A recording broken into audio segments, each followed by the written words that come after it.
पाप वाला जो जीवन है ये बड़ा डेंजरस है, क्योंकि हो सकता है आज आप गुनाह में हो और आशीषित हो रहे हो। ये संसार की आशीषें ये सबूत नहीं है कि परमेश्वर आपसे खुश है, केवल ये वचन एक स्टैंडर्ड है जो आपको बताता है कि प्रभु आपसे खुश हैं या नहीं।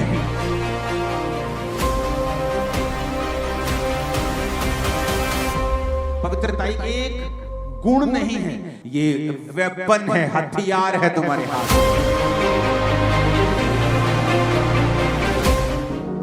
हालेलुया।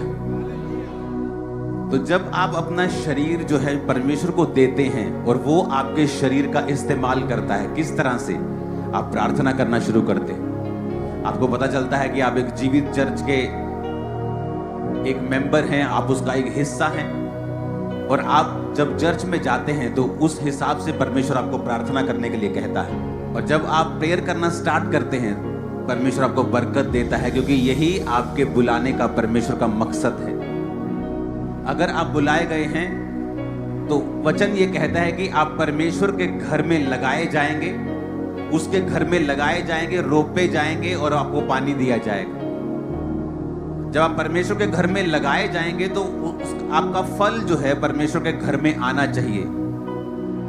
यानी आपका जीवन, आपका गिफ्ट, आपकी ताकत, आपका सांसारिक गिफ्ट, सांसारिक पहुंच, हर एक चीज का फायदा परमेश्वर के घर को, परमेश्वर के राज्य को होना चाहिए। और ये मकसद होता है आपका जीवित चर्च के साथ जुड़ने का, क्योंकि अगर आप जीवित चर्च के साथ नहीं जुड़े होते तो वहां पर फिर जहां आप होते हैं वहां परमेश्वर का प्लान नहीं होता, वहां परमेश्वर का दर्शन नहीं होता। जब दर्शन नहीं होता, आपको उस हिसाब से होमवर्क नहीं मिलता, असाइनमेंट्स नहीं मिलती, काम नहीं मिलते।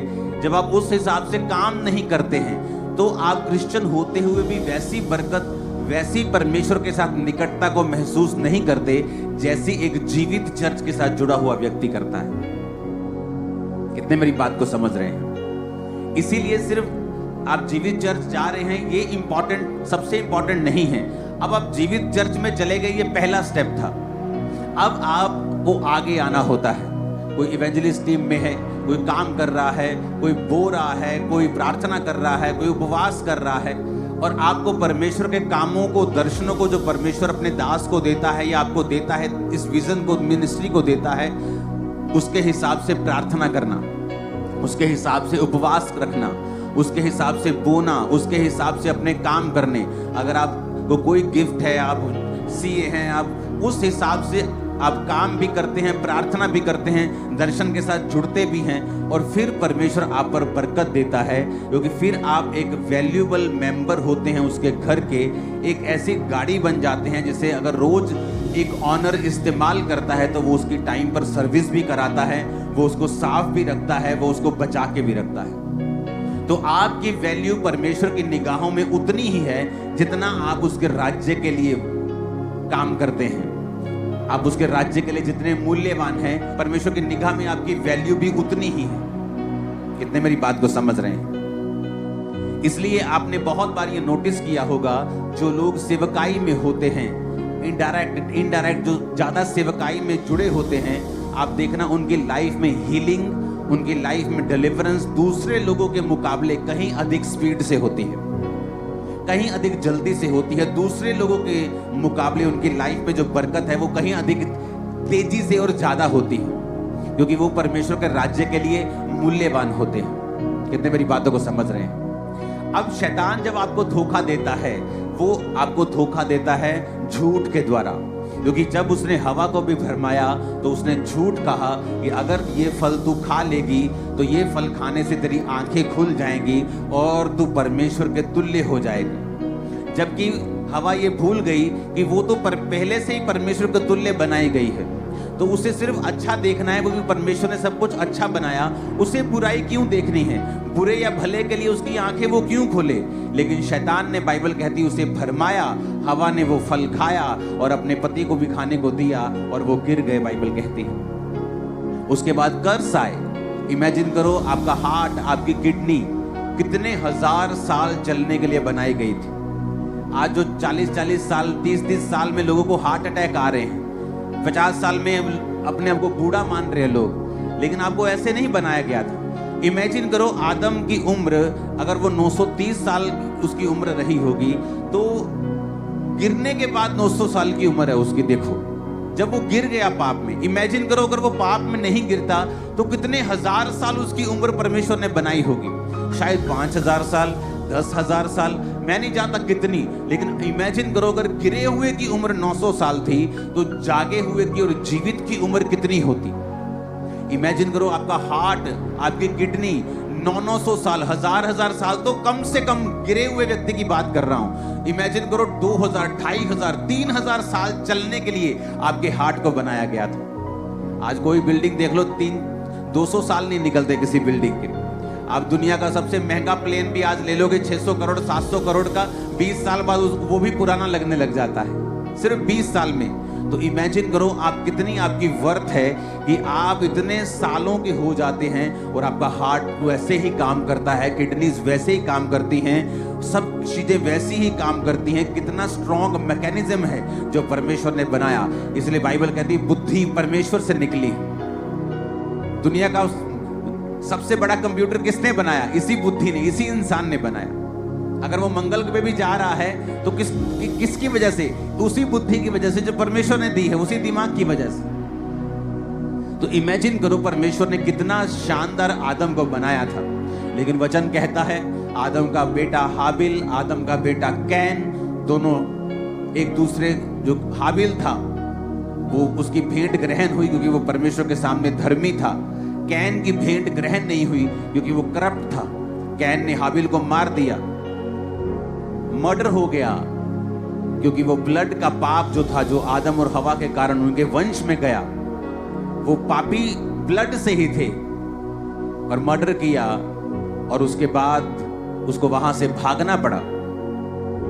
वचन कहता है कि इंसान पाप के बाद पाप करता गया और परमेश्वर ने एक दिन फैसला किया कि मैं अब मनुष्यों के साथ विवाद नहीं करता रहूंगा सदा, इसलिए मनुष्य की उम्र सिर्फ 120 साल की होगी। तब परमेश्वर ने नूह के बाद 120 साल की उम्र ठहराई और तब इंसान 120 साल जीने लगा। नूह तक सभी लोग 900 साल जीते थे, लेकिन उसके बाद लोग 700 साल जीने लगे, फिर 500, फिर 400, फिर 300, फिर 200। जल्दी जल्दी से उम्र जो थी वो कम होने लगी और एंड में 120 साल, जिस तरह मूसा 120 साल का होकर मरा, तो इस लाइन में परमेश्वर उस उम्र को आलाकर परमेश्वर ने टिका दिया। और आज तो वो उससे भी आधी रह चुकी है। कई देशों में तो जो एवरेज उम्र है वो 60, 65, 66, 70 साल की रह चुकी है। जो पाप की वजह से 900 साल का आदम मरा और फिर पाप की वजह से 120 का हो गया और अब पाप की वजह से वो 65, 70 का ही रह गया इंसान। आप इमेजिन करो कि परमेश्वर ने जब इंसान बनाया था तो हजारों साल जीने के लिए बनाया था। आज मैं एक ऐसा विषय आपसे डिस्कस करूंगा कि अगर ये आपके दिमाग में घुस गई बात तो आप अपनी जिंदगी के खुद जिम्मेवार होंगे और आपको मालूम होगा कि मैं जहां हूं अपनी मर्जी से, अपनी वजह से, अपने डिसीजंस की वजह से हूं। इसमें परमेश्वर का कोई अब लेना देना नहीं है। अगर मैं बढ़ना चाहता हूं मैं बढ़ सकता हूं, अगर मैं कम होना चाहता हूं तो हो सकता हूं। अब ये मेरे हाथ में है, क्योंकि बाइबल कहती है परमेश्वर ने आपको वर्ड दिया है, वचन दिया है। इस वचन के जरिए आप ब्लेस हो सकते हैं, बढ़ सकते हैं, आशीष ले सकते हैं, पीछे भी जा सकते हैं। हालेलुया। अब बहुत से लोगों ने ये बात सुनी होगी कि परमेश्वर ने कहा था अब्राहम को कि मैं तुझे कनान देश दूंगा, मैं तुझे यबूसियों के देश, अमोरियों के देश, कनानियों के, हिब्बियों के, यबूसियों के देश दूंगा। लेकिन कभी ये बात सोचने की कोशिश की है कि क्यों परमेश्वर तुम्हें वो देश देगा? क्या नफरत है परमेश्वर को यबूसियों से, कनानियों से, कि परमेश्वर अब्राहम को कहता था कि मैं ये देश तुझे दूंगा। अगर हम उत्पत्ति 15 उसकी 18 से 21 आयत को पढ़ते हैं तो लिखा, इस दिन यहोवा ने अब्राहम के साथ ये वाचा बांधी कि मिस्र के महानद से लेकर परान नामक बड़े नद तक जितने देश हैं। फिर से पढ़ेंगे, इस दिन यहोवा ने अब्राहम के साथ ये वाचा बांधी कि मिस्र के महानद से लेकर परात नामक बड़े नद तक जितने देश हैं, अर्थात केनियों, कनज्जियों, कदमोनियों, हित्तियों, परिज्जियों, रबाइयों, एमोरियों, कनानियों, गिरगीशियों, यबूसियों, इन सबको मैंने तेरे वंश को दिया है। क्या नफरत थी परमेश्वर को इन देशों से कि परमेश्वर ये कहता था कि अब्राहम, मैंने ये देश जो है ये तेरे वंश को दिए हैं। उसको पढ़ने के लिए हमें पीछे जाना पड़ेगा।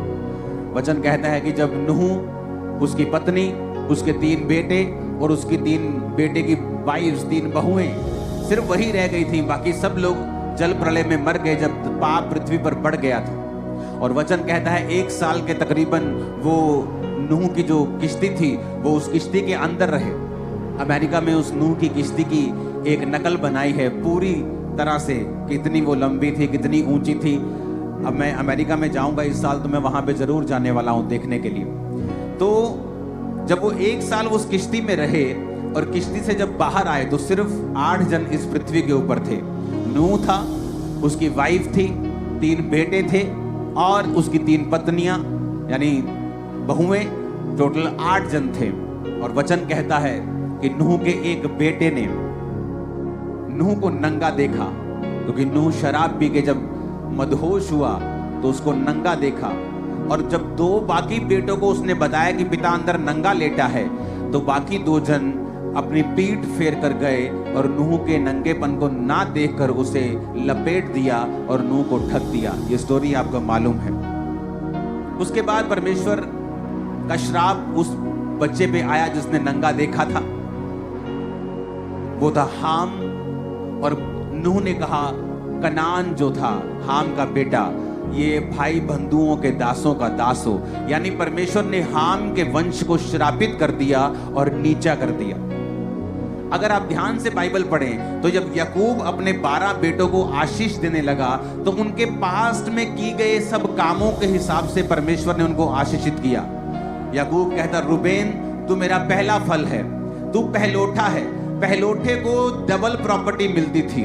अगर 12-10 बच्चे हैं तो 11 हिस्से होते थे प्रॉपर्टी के। तो 2 हिस्से एक बच्चे को मिलते थे और बाकी एक हिस्सा एक को मिलता था। अगर 100 रुपया है, उसको 10 में 9 में बांटना है तो उसके 10 हिस्से कर देते थे। तो 10 हिस्से मतलब कि 10 रुपए के 10-10 हिस्से हो गए। तो पहले बेटे को 20 मिलेंगे, बाकियों को 10-10 मिलेंगे। इस तरह से बंटवारा होता था। लेकिन याकूब ने क्या कहा कि तू बेटा मेरा पहला फल तो है, लेकिन तू औरों से श्रेष्ठ नहीं ठहरेगा, क्योंकि तू अपने पिता की पत्नी के साथ, यानी वो उसकी स्टेप मदर के साथ वो सोया था, उसने पाप किया था, व्यभिचार किया था। इसलिए उसने कहा तू दूसरों से श्रेष्ठ नहीं ठहरेगा, तू दूसरों से उत्तम नहीं जाएगा, तू ऊपर नहीं जा सकता, क्योंकि तू जल के समान उबलने वाला है। यानी तेरा कोई स्टैंड नहीं है, तेरा कोई तू एक जगह खड़ा नहीं होता। तेरा जिधर पाप ले जाता तू उधर चल पड़ता है। आज विरोध है तू चुप कर जाता है, कल को सब कुछ अच्छा होता है तू बोलने लग जाता है। तेरा कोई स्टैंड नहीं, तू पाप के अनुसार चलने वाला है, तू दूसरों से श्रेष्ठ नहीं ठहरेगा। तो वचन कहता है उसे परमेश्वर ने नीचा किया, क्योंकि वो अपने शरीर के अनुसार चला, आत्मा के अनुसार नहीं चला। अब यहां पर जब नूह ने श्रापित कर दिया, नूह ने कहा ये मेरे 3 बेटे हैं, एक का नाम क्या है यपेत, एक का नाम हाम और एक का नाम शेम। परमेश्वर ने कहा तुम दोनों, यपेत और शेम, तुम दोनों आशीषित होंगे। लेकिन जो ये जो हाम है ना, इसका जो वंश है ये तुम्हारे वंशों का दास होगा। मैं इसे नीचा करता हूं क्योंकि इसने अपने पिता को नंगा देखा, आंखों पर कंट्रोल नहीं किया, इसने पाप किया। अब समझने वाली बात यह है कि हमें पूरी बाइबल की नॉलेज होनी चाहिए कि जब एक व्यक्ति पर श्राप आता है या एक व्यक्ति को वो पाप से निकलता है या पाप करता है, उसकी लाइफ में क्या होता है। अगर वो तौबा नहीं करता क्या होता है, अगर वो तौबा करता है क्या होता है, या एक व्यक्ति जब फैसला करता है कि मुझे पवित्रताई में और परमेश्वर के साथ मेल मिलाप करके जीवन बिताना है, तो उसकी लाइफ में क्या होता है। अब जब हम उत्पत्ति 10 उसकी 6 से लेके 20 आयत तक पढ़ते हैं, इसमें वंश लिखे हैं। कौन से वंश? हाम के। हाम कौन? जिसने अपने पिता को नंगा देखा था। लिखा हाम के पुत्र कूश, मिस्र, फूत और कनान हुए। कूश के पुत्र सबा, हवीला, रामा सबदूका, रामा के पुत्र शबा, ददान। कूश के वंश में निम्रोद हुआ, जो पहला वीर हुआ पृथ्वी के ऊपर। वह यहोवा की दृष्टि में पराक्रमी शिकार खेलने वाला ठहरा। इससे ये कहावत चली कि निम्रोद के समान परमेश्वर की दृष्टि में पराक्रमी शिकार खेलने वाला। उसके राज्य का आरंभ शिनार देश में बेबोलीन, अरेख, अक्कद और कलने से हुआ। अब यहां पर आपने देखा कि ये कौन से वंश की परमेश्वर बात कर रहा है। एक ऐसे वंश की परमेश्वर बात कर रहा है जिसको श्रापित किया गया है। पर वचन क्या कहता है? वचन कहता है जिसको श्रापित किया गया था उसके वंश में पृथ्वी का पहला वीर निकला। कितने मेरी बात को समझ रहे हैं? अब मैं अपनी बात पे आ रहा हूं, ध्यान से कान खोलना। एक श्रापित वंश है जिसे खुदा ने कहा है कि तेरे बच्चे इन 2 बच्चों के दासों के दास होंगे, मैं उन्हें नीचा करता हूं। वो नौकरों के भी नौकर होंगे, बड़ा एक निम्न जीवन बिताएंगे, मैं उन्हें ऊंचा नहीं करूंगा, उन्हें आशीषित नहीं करूंगा। लेकिन वचन क्या कहता है? हुआ क्या उनके साथ? ऐसा कुछ नहीं हुआ अभी। वचन कहता है कि उनके वंश में एक वीर पैदा हुआ। पृथ्वी का पहला वीर उस वंश से पैदा हुआ जिस वंश को परमेश्वर ने श्रापित किया था। पर यह कैसे हो सकता है? सोचने वाली बात है। जब आप बाइबल पढ़ते तो सोचते तो होंगे ही कि एक तरफ अभी पिछली अध्याय में तो परमेश्वर इनको श्रापित कर रहा है, अगले अध्याय में यह लिख रहा है कि इसी वंश में एक ऐसा वीर पैदा होता है जो पृथ्वी का पहला वीर था। इतना बड़ा बड़ा परमेश्वर उनको ब्लेस कर रहा है, इतना उनका नाम कर रहा है, तो फिर ये श्रापित कहां से हुए? वचन कहता है उसके बाद जब आप 20 आयत तक पढ़ते हैं तो लिखा है, 13 आयत में लिखा, मिस्र के वंश में लूदी, अनामी, लहाबी, नप्तूही। 15 आयत में लिखा, कनान के वंश में सिदोन, हित, यबूसी, एमोरी, गिरगाशी, हिक्की, सीनी, हिब्बी, अवर्दी, समारी, हमाती। और ये फिर कनानियों के लोग कुल भी फैल गए। मिस्र कहां से निकला? इसी श्रापित वंश में से। ये किन राजाओं, किन जातियों के नाम लिखे हैं? यबूसी, एमोरी, गिरगाशी, ये उन्हीं जातियों के नाम लिखे हैं जिन्हें परमेश्वर ने अब्राहम को कहा था कि मैं ये सब जातियां और इनके देश तेरे वंश को दे दूंगा। यानी कि परमेश्वर इनके पाप को भूला नहीं, क्योंकि उन्होंने परमेश्वर में तौबा नहीं की। अगर की होती तो परमेश्वर अब्राहम को कभी ना कहता कि मैं जो ये वंश पाप और श्राप के अधीन है, मैं इसको तेरे वंश को दे दूंगा। कई बार आप नोटिस करते हैं और शैतान इस बात का फायदा उठाता है, जब आप किसी पापी को देखते हैं कि वो बढ़ रहा है, आपको लगता है अच्छा ये तो बढ़ रहा है। पहला पृथ्वी का वीर हाम के वंश में पैदा होता है, लेकिन पहला पृथ्वी का वीर उस वंश से पैदा होता है जो वंश परमेश्वर ने श्रापित किया है। कई बार आप जब अन्य जाति लोगों को देखते हैं, आप जब और लोगों को देखते हैं, आप जब ऐसे पास्टर प्रॉफिट्स को देखते हैं जो पाप कर रहे हैं लेकिन वो बढ़ रहे हैं, परमेश्वर कहता है चिंता मत करो, और किसी की बढ़ोतरी से ये अंदाजा मत लगाओ कि मैं उनके साथ हूं। यहां पर एक ऐसा वंश जो प्रभु से श्रापित हो चुका है, लेकिन उसके वंश में अभी वीर पैदा हो रहे हैं। पृथ्वी का पहला वीर उसने पैदा कर दिया, लेकिन एंड में क्या हुआ?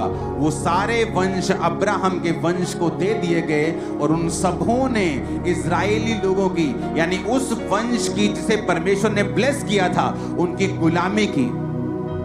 आज कई बार एक धर्मी जब पापी को देखता है, एक क्रिश्चियन को देखता है कि वो नशे बेचकर ब्लेस हो रहे, नशे बेचकर वो गाड़ियां ले रहे, मकान ले रहे, वो पाप करके आगे बढ़ रहे, उसे लगता है कोई फायदा नहीं है पवित्रताई में छीने का। ये देखो ये भी तो है ही है, कौन सा परमेश्वर ने इसके सिर पे डंडा मार दिया है? ये भी तो है ही है पास्टर, पाप में, व्यभिचार में 5-5 पत्नियां रखी हैं इसने, कौन सा इस पे डंडा बज गया? लेकिन मेरी बात को याद रखना, अगर आप पवित्रताई में हैं, आपका फल आपकी पीढ़ी के बाद पीढ़ी के बाद पीढ़ी के बाद पीढ़ी के बाद पीढ़ी खाएगी। और अगर आप पाप में हैं, वचन कहता है तू बहुत सा धन, बहुत सी चीजें संचय करेगा, उन्हें इकट्ठा करेगा, लेकिन उन्हें तू दूसरों के लिए, दूसरे उस पर कब्जा कर लेंगे, दूसरे उसका फल भोगेंगे और मैं तुझे उसका फल भोगने नहीं दूंगा। परमेश्वर इकट्ठा करने पे देखो रोक नहीं लगा रहा। जब वो इकट्ठा कर रहा है और कामयाब हो रहा है, परमेश्वर उसको रोक नहीं रहा, क्योंकि परमेश्वर एक एग्जाम्पल बनाना चाहता है कि तुमने इकट्ठा कर लिया, तुम्हारे पास बहुत कुछ हो गया, पाप से तुमने बड़ा कुछ कर लिया, लेकिन एंड में तुम्हारी एग्जाम्पल यही दी जाएगी कि देखो वो व्यक्ति किस तरह से काम करता था और परमेश्वर ने किस तरह से उसे औंधे मुंह गिराया है। कितने मेरी बात को समझ रहे हैं? बहुत से क्रिश्चियन मैंने देखे हैं व्यभिचार में, पास्टर्स देखे हैं व्यभिचार में, आज से 5 साल पहले, 7 साल पहले, 8 साल पहले, और उनको ग्रो होते हुए देखा है। लेकिन जो झटका आता है वो संभल नहीं पाते हैं। जब शैतान अटैक करता है और जब परमेश्वर अपने हाथ को उठा लेता है, वो सहन नहीं कर पाते हैं, उबर नहीं पाते हैं, उसके बाद कभी भी सेम नहीं रहते जैसे वो थे। पाप वाला जो जीवन है ये बड़ा डेंजरस है, क्योंकि हो सकता है आज आप गुनाह में हो और आशीषित हो रहे हो, फिर आप जब कंपेयर करेंगे कि मैं तो पाप में हूं लेकिन मुझे तो आशीष मिल रही है, देखो मेरे बॉस ने मेरी तनख्वाह बढ़ा दी, मेरे बॉस ने मुझे गाड़ी लेके दी है, देखो परमेश्वर मुझे ब्लेस कर रहा है, मेरी शादी हो गई है। लेकिन वो अप्रूव नहीं होता है कि परमेश्वर आपसे प्रसन्न है। ये संसार की आशीषें ये सबूत नहीं है कि परमेश्वर आपसे खुश है। केवल ये वचन एक स्टैंडर्ड है जो आपको बताता है कि प्रभु आपसे खुश हैं या नहीं है। आमीन। कितने मेरी बातों को समझ रहे हैं? मैं बड़ा हैरान हुआ जब मैंने हाम का वंश पढ़ा, क्योंकि मैं बाइबल को बार बार पढ़ता हूं। एक बार बाइबल खत्म, फिर दूसरी बार शुरू, फिर तीसरी बार शुरू, फिर चौथी बार शुरू, और मैं पढ़ रहा हूं, मैं क्या देख रहा हूं कि परमेश्वर ने पृथ्वी का पहला वीर उस वंश से पैदा किया है जिस वंश को परमेश्वर ने नीचा किया।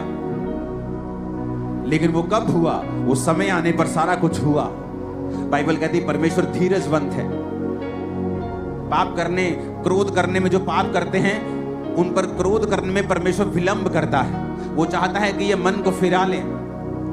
करुणा करने में बड़ी जल्दी करता है, दया करने में प्रभु बहुत जल्दी करता है। कोई झट माफी मांगता है, प्रभु उसे माफ कर देते हैं। लेकिन बाइबल कहती है क्रोध करने में, सजा देने में वो विलंब करता है, वो धीरज रखता है, वो धीरजवंत परमेश्वर है।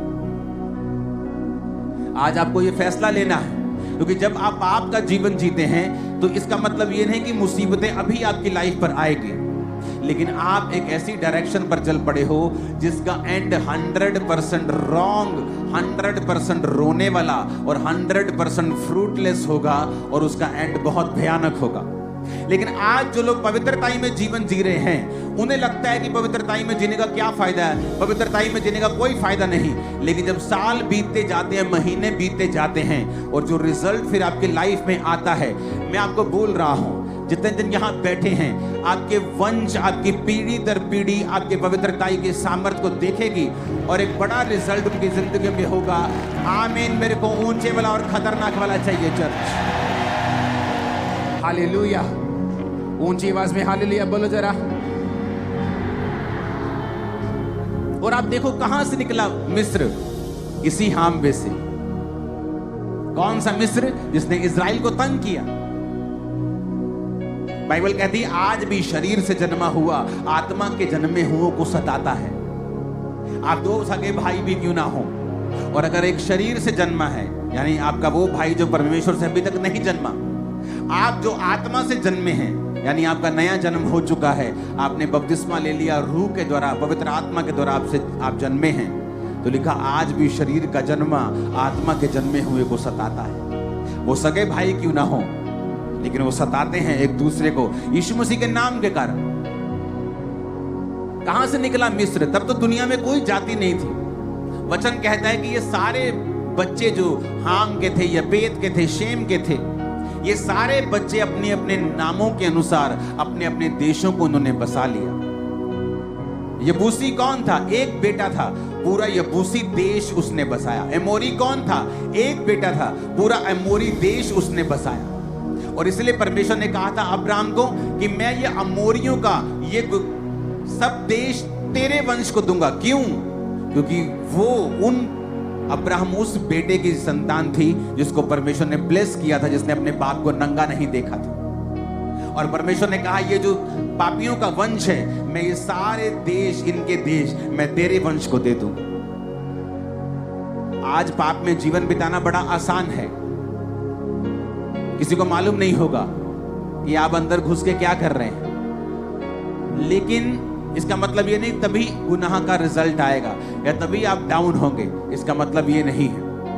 कई बार एक व्यक्ति पाप में हो सकता है और अगले 5-6 साल बड़ी आशीषें उसकी जिंदगी में आए और वो सोचता है शायद परमेश्वर ने इसे अप्रूव कर दिया है या परमेश्वर इन चीजों की परवाह नहीं करता है, लेकिन ऐसा नहीं है।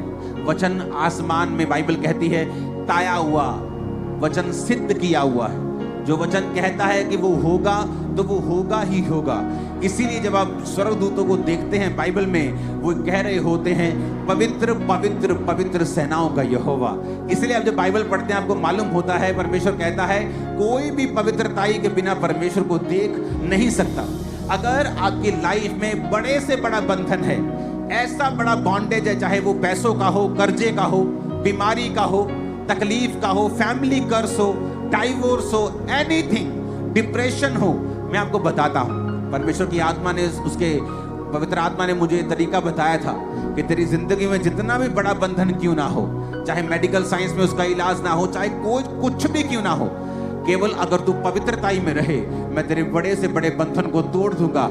सारे बंधन तेरी लाइफ से टूट जाएंगे। ये मुझे परमेश्वर ने 2010-11 की मैं बात कर रहा हूं। जब आप सेवकाई में होते हैं, आप टीन एज से प्रभु के साथ हैं, आप जवान हैं, टेम्पटेशंस हैं, परीक्षाएं आपको घेरना चाहती हैं और उधर से बॉन्डेज भी दिख रहे हैं, बंधन भी दिख रहे हैं और आप बीच में खड़े हैं और आपको पता है कि मैं अगर पाप में जाऊंगा तो ये बंधन बने रहेंगे जो कोई नहीं जानता। दुनिया के सामने आप सक्सेसफुल हो सकते हैं, लेकिन अंदर आप परमेश्वर के सामने क्या है ये आप जानते हैं। तो परमेश्वर की आत्मा ने कहा था कि अगर तू ये बंधन टूटते हुए देखना चाहता है तो पवित्रताई में तुझे जीना होगा। पवित्रताई एक गुण नहीं है, एक गुण नहीं है, पवित्रताई एक हथियार है जो खुदा ने आपको दिया है। लोगों को लगता है परमेश्वर पापियों के लिए आया, तो अभी भी पाप कर रहे हैं। चर्च में आने वाले लोग 8-8 साल से अभी भी व्यभिचार में हैं, चर्च के ही लड़के लड़कियों के साथ। इमेजिन करो, और वो सोचते हैं अभी तो हमें सुख मिला है, अभी तो हमें सेटिस्फेक्शन मिली है, लेकिन वो बाइबल कहती है नाग दोना सा कड़वा रिजल्ट देगी ही देगी, क्योंकि जो व्यभिचार करेगा उसके नाम धराई, बाइबल कहती है उसकी बेइज्जती कभी मिटेगी नहीं। तो परमेश्वर ने हमें एक तरीका दिया है कि अगर तुम्हें अपने लाइफ में से बंधनों से बाहर निकलना है, तुझे पवित्रताई में चलना होगा। बहुत से लोग कंप्लेंट करते हैं कि जब मैं चलती हूं परमेश्वर में, मैं चलता हूं, मुझे गंदे ख्याल आते हैं, मेरे मन में गंदे विचार आते हैं। आप उन्हें बंद कर सकते हो। कैसे? गंदा देखना बंद करके। अपने मोबाइल पर गंदा देखना बंद कर दीजिए, सामने लाइव गंदा देखना बंद कर दीजिए।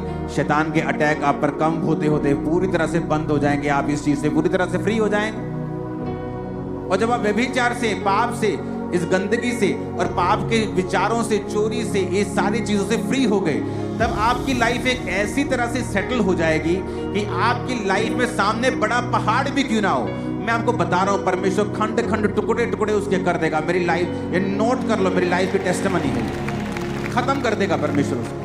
वो कितना बड़ा बंधन क्यों ना हो, सदियों से चलता क्यों ना आ रहा हो, आपके वंशों से चलता क्यों ना आ रहा हो, आपके नानी, आपके माँ, आपके सब, आपके फैमिली के जो माता हैं, आपके नानी हैं, डाइवोर्स या फैमिली इश्यूज या मैरिटल प्रॉब्लम चली हैं, आपकी लाइफ में हो रहा है, जस्ट पवित्रताई में जीना शुरू कर दो। इसलिए तो परमेश्वर ने कहा कोई पवित्रताई के बिना मुझे देख नहीं पाएगा। इसलिए दूत कहते हैं पवित्र पवित्र पवित्र, क्योंकि पवित्रताई एक हथियार है, एक वेपन है आपके पास। आप इस वेपन को यूज कर सकते हो शैतान के खिलाफ, उसके किंगडम के खिलाफ। आप देखोगे पवित्रताई में जीने वाले लोग, परमेश्वर ने कहा मैं दुश्मनों के गढ़ में तुझे बढ़ाऊंगा और कोई तुझे टच नहीं कर पाएगा, कोई तुझे छू नहीं पाएगा। मैं उनके मध्य में, भाइयों के मध्य में तेरा अभिषेक करूंगा और दुश्मनों के सामने, तेरे सामने मेज बिछाऊंगा। उस मेज पर दुनिया की हर एक अच्छी वस्तु तेरे मेज के सामने होगी। आमीन। ऊंचे वाला चाहिए चर्च। हालेलुया। ऊंची आवाज में हालेलुया बोलो जरा। तो ये बात तो जज करना बिल्कुल छोड़ ही दो कि मैं व्यभिचार में था तो मुझे आशीष मिली है, ये तो छोड़ दो। अपनी लाइफ में क्या हो रहा है पाप करने के बाद उससे जज करना छोड़ दो, क्योंकि यहां देखो जिसको श्रापित किया उसके वंश में पृथ्वी का पहला वीर पैदा होता है। इसका मतलब ये नहीं है कि परमेश्वर उनके संग है। आपकी दुनियावी आशीषें ये साबित नहीं करती हैं कि परमेश्वर आपके संग है।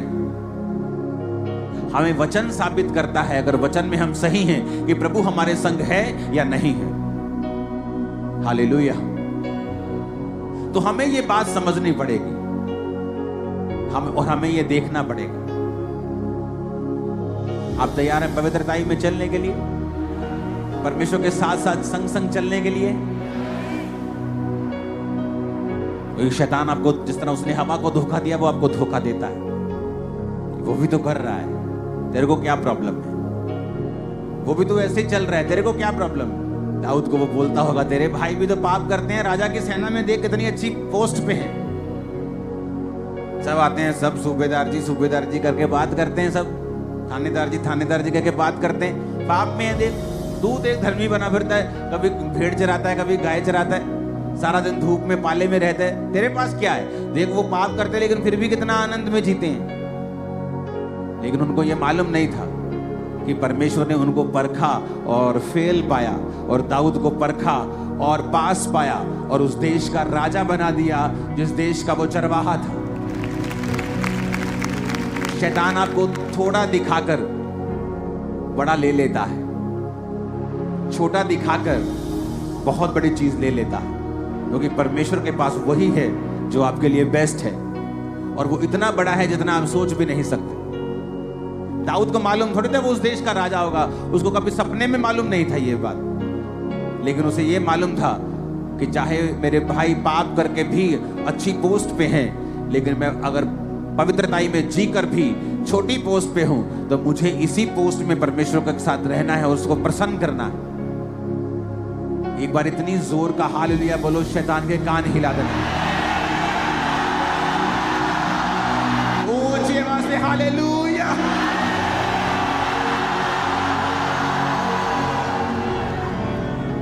आज खुदावंद ऐसी आर्मी को ढूंढता है जो पवित्रताई में चल सके, और फिर आप इस्तेमाल होंगे जबरदस्त रीति के साथ। आपकी प्रेयर सुनी जाएगी जबरदस्त रीति के साथ। आप सफल होंगे। मैंने कहा आप सफल होंगे इन जीसस ने। परमेश्वर ने क्या कहा मालूम? उसने कहा तो अपने माथे के पसीने की रोटी खाया करेगा। तो अपने माथे की पसीने की रोटी खाया करेगा। औरत को कहा मैं तेरे गर्भवती होने के दुख को बहुत बढ़ाऊंगा, तो बहुत पीड़ित होकर बालक उत्पन्न किया करेगा। और आदमी को कहा तू पसीने, माथे पसीने की तू एफर्ट करेगा, तू जितना बोएगा उतना फल नहीं आएगा। आज हर घर की कहानी है, जाके देख लो। बहुत काम करते हैं, फल नहीं आता। काम बहुत करते हैं, रिजल्ट नहीं आता, कर्जे में है। और जिस दिन आप पवित्रताई में जीना शुरू कर देते हैं, आप मेहनत करते हैं, फल 100 गुना आता है। एक एक कर्ज परमेश्वर ने हमारी लाइफ से दूर किया है। 2015 में जब मेरी बेटी का जन्म होना था तो डिलीवरी डेट आ चुकी थी, लेकिन हम चर्च में मीटिंग कर रहे थे। संडे का दिन था, तो संडे में मीटिंग कर रहे थे। तो संडे जब घर गए तो हल्की सी पेन स्टार्ट हुई, तो हमने कहा वेट करते हैं। सुबह तड़के डॉक्टर के पास चले गए डिलीवरी के लिए। डॉक्टर का घर ऊपर ही था हॉस्पिटल के। उसने कहा कोई बात नहीं, अभी पेन्स होंगे, अभी ये होगा वो होगा, थोड़ा देखते हैं, उसके बाद फिर बेबी डिलीवर करेंगे। वो भी ऊपर बेचारी तड़का लगाने जा रही थी अपनी सब्जी को, और नीचे बेबी हो गया था। विदाउट पेन इंजेक्शन के, विदाउट पेन किलर इंजेक्शन के, तब भी पेन नहीं हुआ। उसने कहा मैं तेरे गर्भवती, पीड़ा होगी बहुत कम, पर कहता मैं तेरे गर्भवती होने की पीड़ा को अब बढ़ा दूंगा क्योंकि तूने पाप किया। जिस दिन आपको पवित्रताई में जीने के फायदे समझ आ जाएंगे, मैं आपको बता रहा हूं, आप शैतान के रोज 100 जूतियां मारा करोगे। आज लोग मेरी लाइफ को देखकर हैरान होते हैं। मुझे कोई काम अपना करना होता है पर्सनल, मैं बड़े बड़े काम कर लेता हूं बिना टाइम वेस्ट, बिना मेहनत किए। सारा दिन सेवकाई करता हूं। अगर मुझे पर्सनल कमाना हो तो मैं बिलियनर्स की लिस्ट में आ जाऊंगा कुछ सालों में, लेकिन मैं इतना कमाता हूं अपनी साइड में कि मुझे चर्च पर निर्भर ना होना पड़े। और लोग हैरान होते हैं मेरी लाइफ की देखे कि आप इतना बड़ा काम साइड पर ही एक नंबर में सब कुछ सही बिना एफर्ट के कर लेते हो। परमेश्वर ने कहा जब तू मेरे साथ मेल मिलाप कर लेगा फिर तू दुख की रोटी नहीं खाएगा, सुख की खाएगा। जिस दिन आपको फायदे नजर आने शुरू हो जाएंगे और आपकी आईज ओपन हो जाएंगे कि पवित्रताई में जीने के फायदे क्या हैं। आप एक बहन है, पवित्रताई में चल रहे हैं, वही हस्बैंड आपके सामने आएगा जो परमेश्वर की ओर से होगा। आप कैरेक्टर में रॉन्ग हैं, आप 36 रॉन्ग के साथ मिलेंगे। जिस दिन आपको पवित्रताई के फायदे और प्रभु के साथ चलने के फायदे समझ आ गए कि परमेश्वर ने आपके लिए क्या रखा हुआ है, आप वही बिजनेस करेंगे, आपकी बुद्धि ओपन होगी, रिजल्ट आएंगे, रास्ते साफ होंगे, एफर्टलेस आपकी लाइफ चलेगी। मैं आपको बता रहा हूं, लोगों को लगता है इतनी बड़ी सेवकाई, 200 चर्चेस चलाना, इतना काम, बहुत सिरदर्द होता होगा। जब 1500 लोग थे उससे कम सिरदर्द, कम से भी कम जीरो लेवल का सिरदर्द आज है जब 4 लाख लोग हैं।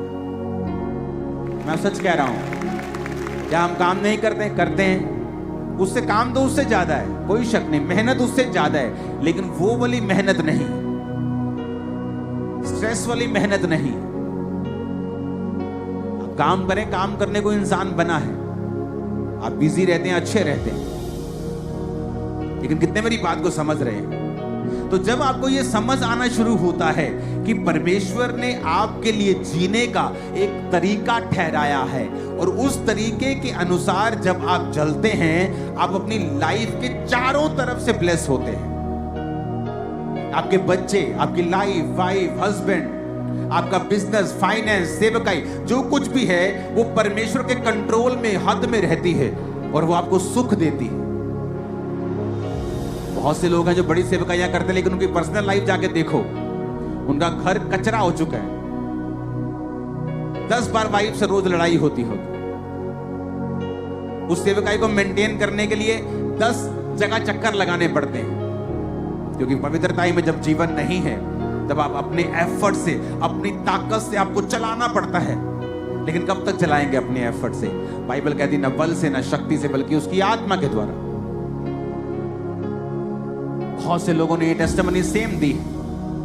ऐसे देशों में जो गरीब देश हैं, एक पास्टर ने फैसला किया पवित्रताई में चलूंगा, प्रार्थना नहीं छोड़ूंगा और टाइथ नहीं छोड़ूंगा, और उस देश के सबसे बड़े बड़े पेंटिकोस्टल स्ट्रक्चर बनाए, दुनिया का सबसे बड़ा स्टेडियम बना रहा। रीजन पवित्रताई में चलना। जब समझ आ जाती है कि पावर ऑफ होलीनेस क्या है, पवित्रताई की सामर्थ्य क्या है, क्योंकि ये एक गुण नहीं है कि सिर्फ हम पवित्रताई में चलते हैं, हाँ हम अच्छे हैं। नहीं भाई साहब, मेरी बहनों, ये वेपन है, हथियार है तुम्हारे हाथ में। तुम शैतान को काट दोगी, सारे बंधन तोड़ दोगी यीशु मसीह के नाम में। और इसलिए तो शैतान हैप्पी रहता है जब एक व्यक्ति पाप में होता है, चाहे वो सेवा करता रहे, गाता रहे, कैमरा पकड़ के खड़ा रहे, माइक पकड़ के खड़ा रहे, कुछ भी करता रहे। शैतान को पता है कि मैंने इसे बांधा हुआ है, ये आगे नहीं बढ़ पाएगा। और जब वो व्यक्ति बंधा हुआ होता है, फिर वो देखता है रिजल्ट नहीं आ रहा सेवा करने के बाद भी, अरे पवित्रताई में सेवा करनी है। क्योंकि अगर कोई पवित्रताई में नहीं है तो आप जानते हैं कि ये गा रहा है, ये माइक पकड़ के खड़ा है, ये माइक प्रीच कर रहा है, ये कैमरा पकड़ के खड़ा है, लेकिन प्रभु को नहीं पता ये खड़े हैं, उसको नहीं मालूम। वो तो कहता है, अंत में कहता है, हे कुकर्म करने वालों मुझसे दूर हो जाओ। बोलते प्रभु तेरे नाम में बड़े बड़े काम किए। प्रभु कहता है मैं नहीं जानता भाई, तुमको कौन हो तुम? क्या वो झूठ बोल रहे थे? प्रभु तेरे हमने तेरे नाम में बड़े काम के, झूठ थोड़ी बोल रहे थे वो। अगर झूठ बोलते तो प्रभु कहता चल झूठे भाग जा, वो सच कह रहे थे वो, लेकिन पवित्रताई में जीवन नहीं बिताया। कितने मेरी बात को समझ रहे हैं? पवित्रताई एक वेपन है, एक हथियार है। बोलो अपने पड़ोसी को, पवित्रताई एक हथियार है। शैतान ये चाहता है तेरा हथियार थोथा हो जाए, किसी काम का ना रहे, लेकिन प्रभु ये चाहता है तेरा ये हथियार चमकता रहे, क्योंकि इसके जरिए तू सारे बंधनों को तोड़ डालेगा, तू आगे बढ़ेगा, ऊंचाई पे जाएगा, तेरा प्रकाश फिर बना रहेगा, पीढ़ी दर पीढ़ी तू आशीषित होता रहेगा और होती रहेगी। आमीन। मेरे को खींचने वाला चाहिए था। हालेलुया, ऊंची आवाज में हालेलुया।